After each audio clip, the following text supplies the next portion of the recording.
Um. Fala galera, eu sou o Williton Nascimento e você está no canal Evangelho do Reino, onde juntos iremos aprender mais sobre a Palavra de Deus. Te convido, antes de tudo, a se inscrever no nosso canal, compartilhar esse conteúdo e deixar o seu joinha. Não se esqueça também de seguir a nossa página no Instagram, que vai estar logo aqui.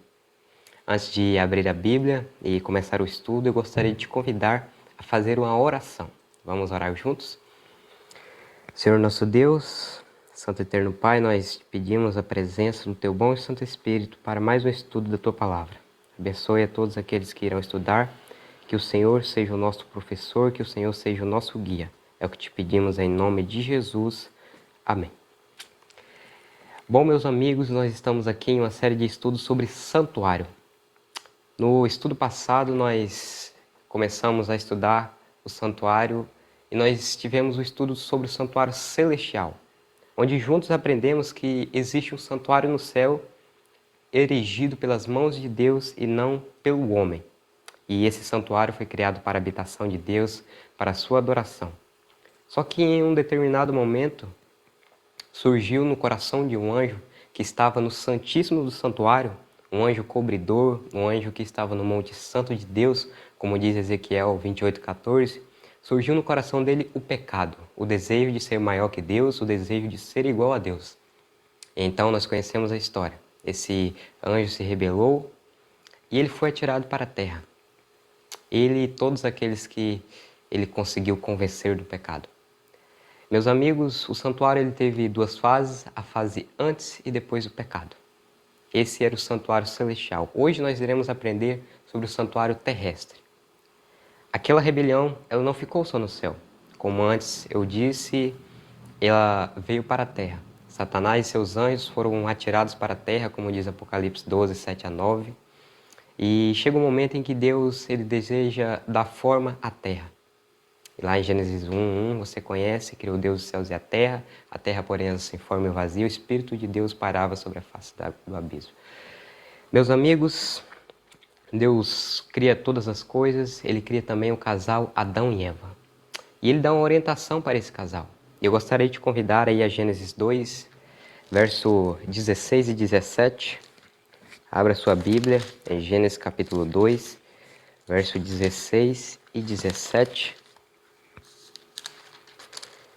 2, 16 e 17. Na minha tradução diz o seguinte: E o Senhor Deus lhe deu esta ordem: de toda árvore do jardim comerás livremente, mas da árvore do conhecimento do bem e do mal não comerás, porque no dia em que dela comerdes, certamente morrerás. Aqui nós temos a orientação de Deus. Vocês podem comer de toda árvore do jardim, mas da árvore do conhecimento do bem e do mal vocês não devem comer, porque no dia em que dela comer, vocês irão morrer. Só que o que fez Satanás? Ele tentou a Eva e ela caiu na tentação. Comeu do fruto e deu também para Adão. E ambos pecaram. Perceberam que estavam nus. A inocência acabou. Aquele ambiente onde reinava a perfeição divina foi manchado pelo pecado. E agora? O que fazer? No mesmo livro, ali nos primeiros capítulos, no livro de Gênesis, fala que Deus ele vinha visitar o casal na viração do dia. E eles pecam e se escondem, e Deus chega lá e faz uma pergunta que está em Gênesis 3:9, que é a seguinte: Adão, onde estás? Onde estás? Aqui nós vemos o primeiro apelo de Deus à humanidade. Aqui nós vemos a graça de Deus ecoando pelo universo. Eles pecaram, e o salário do pecado, como diz Romanos 6:23, é a morte.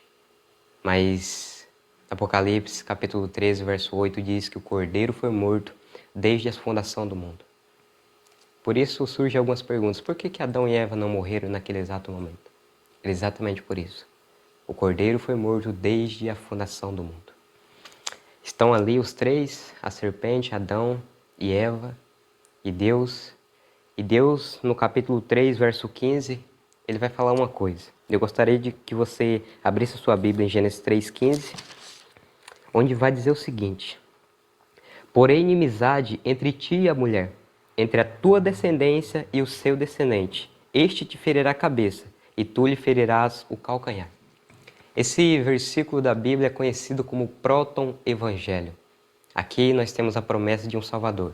A promessa de que um dia Jesus Cristo viria, esmagaria a cabeça da serpente.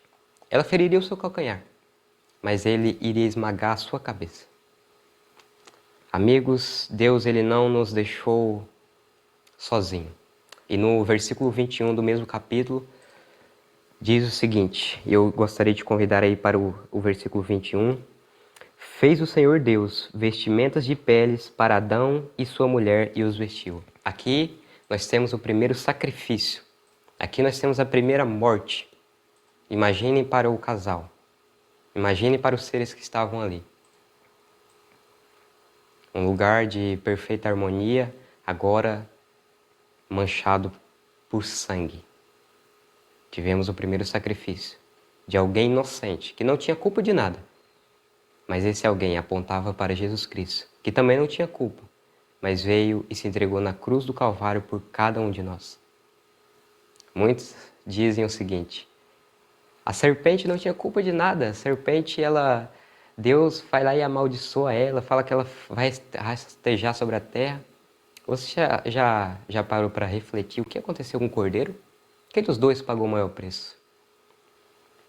A partir daquele momento, Deus estabelece os sacrifícios. Porque sem derramamento de sangue não há remissão de pecados. Os patriarcas sacrificaram Abraão, Isaque e Jacó, um dos mais conhecidos, Abraão, onde eles armavam a sua tenda, ali ele erigia um altar a Deus. Ele era conhecido por erigir altares ao Senhor onde ele estava. Abraão foi pai de Isaque, Isaque foi pai de Jacó, Jacó teve 12 filhos. E esses 12 filhos eles vão para o Egito. Lá eles se multiplicam, nós conhecemos a história, eles passam 430 anos no Egito, sob chibatadas. Eles são escravizados durante 4 séculos. Mas Deus, como já tinha dito lá no mesmo livro de Gênesis, depois desses 4 séculos, ele o libertaria. E você conhece a história. Quem foi o libertador? Esse mesmo, Moisés. Deus enviou Moisés para ir falar ao faraó. E por intermédio de Moisés, ele disse ao faraó: deixa ir o meu povo, para que celebrem, para que sacrifiquem a mim no deserto. E o faraó endureceu seu coração, mas Deus, ele liberta o seu povo com mão forte. E eles saem do Egito, Deus envia as pragas. Só que antes de entrar na terra de Canaã, na terra prometida, que Deus prometeu, eles chegam no Monte Sinai. Você conhece a história, Moisés ele sobe no Monte Sinai, Deus pede que Moisés suba lá, e Deus agora ele começa a dar orientações a Moisés. Ele começa a orientar o povo de como eles deveriam proceder durante a sua vida. Todas as leis, todas as orientações, tudo para o bem do povo. E tem um pedido que Deus, muito especial, que Deus também faz a Moisés. Eu gostaria de te convidar aí a Êxodo capítulo 25, verso 8. Êxodo capítulo 25, verso 8. Êxodo 25, o verso 8. E me farão um santuário, para que eu possa habitar no meio deles. Deus, ele viu que o povo estava com medo da sua glória, ele estava lá no Monte Sinai com grande glória, com grandes saraivadas, anjos ao seu redor, e o povo estava com medo. O povo disse: Moisés, fale com o Senhor, porque nós estamos com medo. E Deus, então, ele diz: o povo está com medo, então eu vou me rebaixar. Eu vou diminuir um pouquinho da minha glória e eu quero que você faça uma tenda para que eu possa habitar no meio do meu povo. Que Deus maravilhoso esse que nós temos. Ao longo de toda a Bíblia, desde Gênesis a Apocalipse, nós vemos um Deus que quer sempre estar ao nosso lado. Um Deus que sempre quis estar no meio do seu povo. Como vai dizer o Evangelho de João, no capítulo 1, verso 14, o Verbo se fez carne e habitou entre nós. Jesus se fez carne e também se rebaixou e habitou no meio de nós, para que em sua morte nós pudéssemos ter vida. Amém, meu irmão? Deus seja louvado por isso. Moisés, Deus ele dá essa ordem a Moisés para que seja feito um santuário, e Deus dá todas as orientações de como que deveria ser feito esse santuário. E aí vocês podem se perguntar: peraí, como que foi feito um santuário no meio do deserto? Você se lembra que o povo, ao sair do Egito, alguns egípcios eles deram ali ouro, prata, bronze para aquelas pessoas. E essas pessoas começaram a doar. Elas trouxeram suas ofertas e o santuário foi erigido. Teve um determinado momento em que Deus ele disse a Moisés, ordenem ao povo que pare, porque já é mais do que suficiente as coisas que eles estão trazendo. E como que era esse santuário? Bom, primeiro nós tínhamos o pátio. Nós tínhamos um pátio, e o que tinha naquele pátio? Ao entrar no pátio, nós tínhamos a pia com água. Para que servia essa pia? Essa pia servia para que o sacerdote, antes de ministrar no santo, para que ele pudesse lavar as suas mãos, para que ele pudesse se purificar.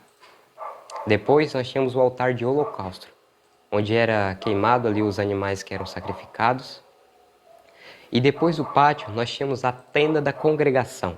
E essa tenda ela era dividida em 2 compartimentos, santo e santíssimo. Ao entrar no santo, nós tínhamos a mesa dos pães, a mesa com 12 pães simbolizando as 12 tribos de Israel. Logo após, nós tínhamos o candelabro com 7 lâmpadas. Por que servia esse candelabro? Bom, a tenda ela era fechada, então ela ficava escura. E para que houvesse luz ali, teria que ter um candelabro, algo para iluminar a tenda. Depois nós tínhamos o altar de incenso. O altar de incenso, ele servia, o sacerdote queimava incenso, a fumacinha do incenso ela saía do santo para o santíssimo. Essa fumacinha ela servia para amenizar um pouco o mau cheiro, porque o sacerdote, ao pegar o sangue lá no pátio do animalzinho que era sacrificado, ele levava esse sangue lá para dentro do santo e ele aspergia esse sangue na cortina. Então ficava um muito mau cheiro. E para que não ficasse um mau cheiro muito forte, era queimado incenso. Depois nós tínhamos o segundo compartimento, o Santo dos Santos, ou Santíssimo. E lá dentro, você deve saber, tinha a Arca da Aliança. Dentro da Arca da Aliança nós tínhamos as tábuas do testemunho. Lembra aquelas tábuas que Deus deu a Moisés lá no Monte Sinai? Isso mesmo. Essas tábuas do testemunho, as tábuas com os 10 mandamentos de Deus. Tínhamos também ali dentro o cajado de Arão que florescera e o maná que Deus tinha enviado do céu. E ali naquele santuário estava a Shekinah, a luz da presença de Deus. O santuário ele foi terminado, acabou-se a obra. O que aconteceu? Eu gostaria de te convidar aí agora a Êxodo capítulo 40. Êxodo 40. O verso 33 ao 38. Na minha tradução diz o seguinte: Moisés acabou a obra. Então a nuvem cobriu a tenda da congregação e a glória do Senhor encheu o tabernáculo. Moisés não podia entrar na tenda da congregação, porque a nuvem permanecia sobre ela, e a glória do Senhor enchia o tabernáculo.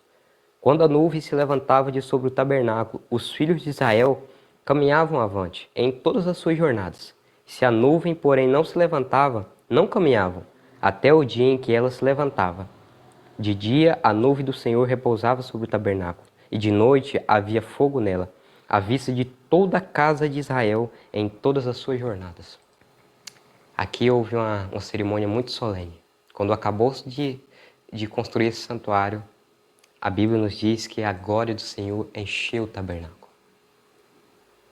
Deus se manifestou. A glória do Senhor encheu o tabernáculo e ninguém poderia entrar ali. Nós vemos aqui também o cuidado de Deus para com seu povo. De dia uma nuvem de fumaça e de noite uma nuvem de fogo, para protegê-los dos animais selvagens, para aquecê-los do frio. E nós vemos aqui o cuidado de Deus. Ao longo de toda a história, Deus tem cuidado do seu povo. Ele não só liberta do pecado, da escravidão, mas Ele dá orientações de como que nós devemos proceder para que tenhamos uma vida. E essa vida, Jesus diz que Ele veio para que nós tivéssemos vida, e vida com abundância. Jesus quer que nós tenhamos vida e vida com abundância. Eu gostaria de te convidar aí a Josué. Abra sua Bíblia em Josué, capítulo 18, verso 1. Diz o seguinte: Reuniu-se toda a congregação dos filhos de Israel em Siló, e ali armaram a tenda da congregação, e a terra estava sujeita diante deles. Após a construção, os filhos de Israel, passou-se muito tempo, eles se estabeleceram cada um nas suas terras, e a tenda do Senhor ficou em Siló, bem no centro do país de Israel, para poder facilitar o acesso à casa do Senhor. E ali foi armada a tenda, em Siló. Logo depois, passou-se muito tempo, nós conhecemos Davi, ele almejava muito no seu coração construir um templo para Deus, só que Deus falou não, o seu filho irá construir. E depois, passou-se alguns anos, Salomão ele construiu o templo. Essa é a história do templo terrestre. Essa é a história do santuário terrestre. O que Deus queria ensinar com isso? Deus queria ensinar para o seu povo como ele salva. Sem derramamento de sangue não há remissão de pecados. O salário do pecado é a morte, mas o dom gratuito de Deus é a vida eterna em Cristo Jesus. Por isso, meu irmão, onde abundou o pecado, superabundou a graça. Às vezes nós não nos achamos dignos de estudar a Bíblia, não nos achamos dignos de ir até Deus, mas saiba que é um advogado junto ao Pai. Jesus Cristo justo, esse está intercedendo por mim e por você. E eu gostaria de terminar com o texto de Hebreus 4,16, onde Paulo diz o seguinte: acheguemo-nos, portanto, confiadamente, junto ao trono da graça, a fim de recebermos misericórdia em ocasião oportuna. Achegue-se a Ele, junto ao trono da graça, a fim de receber misericórdia, porque se Deus é um Deus justo, um Deus misericordioso, que nos ama, que está disposto a nos ouvir. Que Deus possa abençoar grandemente a sua vida. Um abraço a todos vocês e nós nos vemos no próximo estudo.